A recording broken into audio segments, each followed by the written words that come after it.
नमस्कार दोस्तों, आप देख रहे हैं एग्रीटेक गुरुजी और मैं हूं आपका दोस्त सुरेश झा। दोस्तों, आज मैं आया हूं राजस्थान के भरतपुर के कृषि उपज मंडी में। और भरतपुर के बारे में एक बात प्रसिद्ध है कि भरतपुर की सरसों बहुत ही बढ़िया क्वालिटी के साथ तैयार होती है। तो ऐसी क्या क्वालिटी है, वो किस तरह का बीज लगाते हैं, किस तरह वो खेती करते हैं जो इतनी बढ़िया क्वालिटी के साथ भरतपुर की सरसों तैयार होती है, तो इसके बारे में आपको मिलेगी डिटेल से जानकारी। और हम मिलेंगे उन किसान भाइयों से जो अपनी उपज को आज कृषि मंडी में बेचने आए हैं।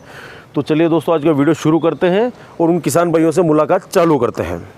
तो चलिए दोस्तों, सबसे पहले हम उस किसान भाई से मिलते हैं जिन्होंने देसी सरसों का बीज लगाया था।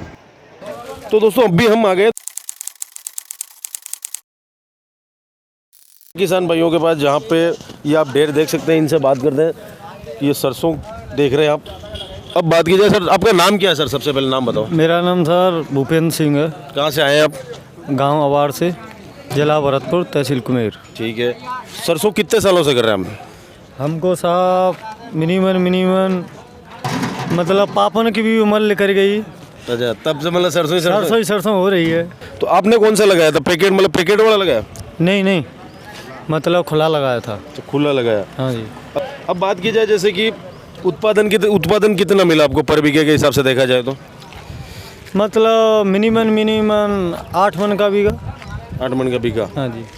और लेब की बात की जाए तो जैसे कि भरतपुर में सारी सरसों लेब के हिसाब से बेची जाती है। हाँ। लेब कितना आया आपका? इसमें 40.60 आया। एक मिनट, मैं लेब आपको दोस्तों सीधी लाइव दिखाता हूँ। ये इनकी लेब देखिए आप। 4.6 का मॉइस्चर है, 40.6 का इनका लेब आया है।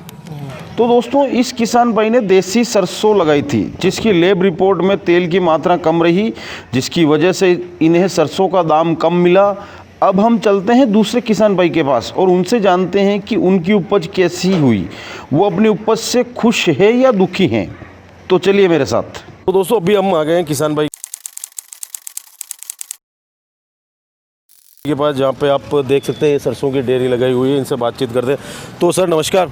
नमस्कार सर। सबसे पहले अपना नाम बता दो, कहाँ से आए हो? दिनेश अवार, तहसील कुमेर, जिला भरतपुर। ठीक है।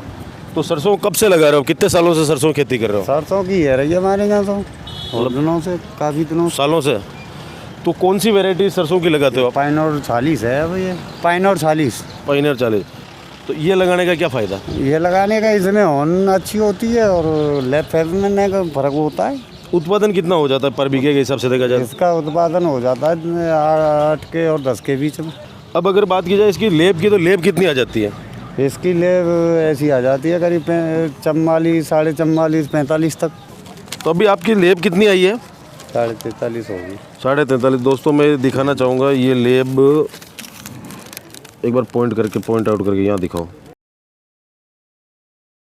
दोस्तों, इनके सरसों में तेल की मात्रा 43.5% है और मॉइस्चर 5.5% है। आप क्लियर देख सकते हैं कि पहले किसान भाई के मुकाबले इनके सरसों में तेल की मात्रा 3.4% ज़्यादा है। और यह इसलिए हो पाया क्योंकि इन्होंने इस्तेमाल किए पायनियर की 45S46 हाइब्रिड बीज। जी हाँ दोस्तों, यह सरसों घर वाली सरसों नहीं, हाइब्रिड सरसों है, जिसका कि इस किसान भाई ने उपयोग किया है और अन्य किसानों की तरह बराबर मेहनत करके ज़्यादा उपज कमाया। अब हम एक अन्य किसान भाई के पास जाते हैं, उनकी जो कि अपनी उपज से काफ़ी खुश हैं। तो दोस्तों, अब हम आ गए मंडी के इस तरफ। यहाँ पे आप ढेर जरूर छोटा देख सकते हैं, लेकिन किसान भाई के चेहरे पे मुस्कान आप देख ही सकते हैं। सर, सबसे पहले नाम बताओ, परिचय बताओ अपना सर। मेरा नाम सत्य प्रकाश है। मेरा गांव होता है, तहसील नदवई में आता है। ठीक है। हाँ। तो ये सरसों कब से कर रहे हैं आप? नहीं, मैं तो बहुत दिन से कर रहा हूँ, इसे करीब 10 साल हो गई। ठीक है। और बढ़िया उपज है इसकी। मतलब जब बीज लगाते हो तो बीज लगाते हो मतलब चुनाव कैसे करते हो? क्या मतलब को आपको दिमाग में रहता है कौन सी वैरायटी लानी, क्या लानी, वो हाइब्रिड लगानी या फिर नॉर्मल अपने घर पे जो पुरानी पड़ी वही लगानी? 46 नंबर है, जैसे बढ़िया ही है तो इसे ज़्यादा वो देते हैं। 46 नंबर क्या मतलब? थोड़ा सा पूरा बताओ। 46 नंबर क्या है? पाइनर 40 है। पाइनर 40 नंबर। पाइनर 46 मतलब पाइनर बोलो ना है, उसकी कन ज़्यादा बैठता है, उसमें तेल ज़्यादा बैठता है। तो दोस्तों, लेब बताना चाहूँगा आपको मैं। 42.1 है इसमें। 42.1 और मॉइस्चर 3.7 3.7 का मॉइस्चर है। तो पाइनर लगाने के पीछे कारण क्या है? इसकी जो इसकी पूंजन है ना वो ज़्यादा बैठती है, ये कारण है पायोनियर के जो पीछे का जो वजन जो ज़्यादा बैठता है इसका। हाँ, तो दोस्तों अभी हमने तीसरे किसान भाई से बात की और अभी हम एक अन्य किसान भाई से बात करने जा रहे हैं। लेकिन दोस्तों अभी तक किसान भाइयों से बात करने के बाद इतनी सी बात समझ में आई है कि पाइनर 45S46 हाइब्रिड बीज का इस्तेमाल करने वाले किसान काफ़ी खुश हैं, क्योंकि उन्होंने कम मेहनत करके अच्छी क्वालिटी की सरसों उगाई हैं। तो दोस्तों इसी तरह से मंडी में घूमते घूमते हम आ गए हैं दूसरे किसान भाई के पास जो अपनी उपज लेके आए हैं। तो इनसे बातचीत करते हैं कि इन्होंने कौन सी वैरायटी लगाई। भाई साहब नमस्कार। नमस्कार भाई साहब। थोड़ा जोर से बोलो, इतना जवान नमस्कार बंदे हो भाई यार। नाम बताओ अपना और पता बताओ यहाँ का। मेरा नाम है हेमू छौकर, मैं गांव डेहरा का रहने वाला हूँ। तहसील जिला भरतपुर। तहसील नदवी, जिला भरतपुर। ठीक है, अब बताओ सर सरसों कब से कर रहे हैं? मतलब आप कर रहे हैं कि आपके पिताजी खेती कर रहे हो? मेरे पिताजी खेती करते हैं। ठीक है, अगर वैरायटी की बात की जाए तो कौन सी वैरायटी आपने लगाई है? हाइब्रिड लगाई है या फिर घर की देसी लगाई है? घर की देसी लगाई हुई है वैरायटी हमने। तो अगर मैं जहाँ तक मंडी में सब जगह घूम रहा हूँ, लोग ज़्यादातर मतलब 90% लोग ऐसे मिल रहे हैं जो सारी हाइब्रिड करते हैं। आपने घर की तरफ क्यों, कारण क्या था? घर की लगा दी, ज़्यादा खेती थी इसलिए। बाकी घर की खेती में प्रोडक्शन कम हुआ है, हाइब्रिड में ज़्यादा होता है। हाइब्रिड में ज़्यादा होता है। हाँ। फिर भी आप हाइब्रिड की तरफ नहीं गए। अगर अब आपकी लेब की बात की जाए तो लेब कितनी आई है आपकी? लेब तो 39.70 एक है। मिनट बताएंगे आप? ये दोस्तों लेब में दिखाना चाहूँगा, मॉइस्चर आया 4.1 और 39.7 की लेब आई है। यानी अप्रोक्स रूप से देखा जाए तो लेब भी कम आई और उत्पादन भी कम हुआ, तो दोनों तरफ से नुकसान तो हुआ ही है। हाँ, नुकसान हुआ है दोनों तरफ से। तो दोस्तों मंडी में हम घूमते घूमते काफ़ी किसान भाइयों से मिले। इसी बीच में हमें ये साहब मिले जो यहाँ पे किसान भाई जो उपज लेके आते हैं उसको खरीदने का काम करते हैं। तो इनके पास हर तरह के किसान आते रहते हैं, जो हाइब्रिड भी लगाते हैं, देसी वैरायटी भी लगाते हैं, घर का भी लगाते हैं।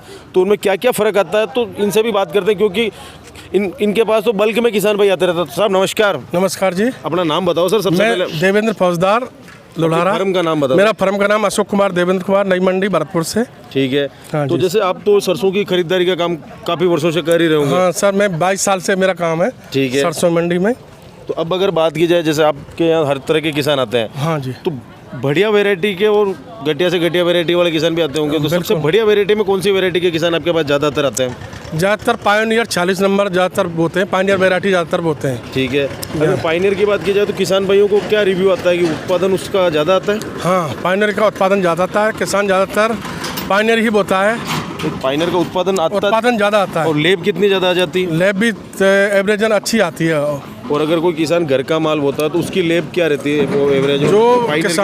जो किसान घर का माल बोते हैं ना, उसमें एवरेजन लेब कम आती है और उत्पादन भी कम होता है। और जो थैली का बीज बोते हैं उसमें उत्पादन भी ज़्यादा होता है और लेब भी ज़्यादा आती है। तो दोस्तों इस तरह से आपने देखा है कि हमने पूरे दिन लगभग मंडी में हम घूमे, अलग अलग किसान भाइयों से बात करी। उनसे बातचीत करने के बाद हम इस निष्कर्ष पे पहुंचे कि जिन किसान भाइयों ने पाइनियर की हाइब्रिड वैरायटी लगाई है, उन किसान भाइयों की लेब भी अधिक आई है और उत्पादन भी अधिक हुआ है। और जिन किसान भाइयों ने देसी वैरायटी लगाई या फिर घर की सरसों लगाई, उन किसान भाइयों की लेब और उत्पादन दोनों में ही कमी आई। तो इसका निष्कर्ष ये निकलता है कि हमें हाइब्रिड की तरफ जाना होगा, क्योंकि अच्छा उत्पादन चाहिए तो हाइब्रिड लगाना पड़ेगा। तो नेक्स्ट टाइम में जब भी आप सरसों लगाएं तो हाइब्रिड की तरफ ही जाएं, पाइनियर हाइब्रिड। और इसके बारे में और भी आपको कोई डिटेल से जानकारी चाहिए तो डिस्क्रिप्शन में एक लिंक और नंबर मिल जाएगा, वहाँ पे आप संपर्क कर सकते हैं। तो दोस्तों फिलहाल के लिए तो इस वीडियो में इतना ही। वीडियो कैसा लगा यह बात आप हमें कमेंट करके बताना ना भूलें। और पाइनियर हाइब्रिड वैरायटी के बारे में आपका क्या सोचना है, यह बात आप हमें कमेंट करके बता सकते हैं। मिलता हूँ दोस्तों बहुत ही जल्द एक नए वीडियो में। जब तक के लिए जय जवान जय किसान।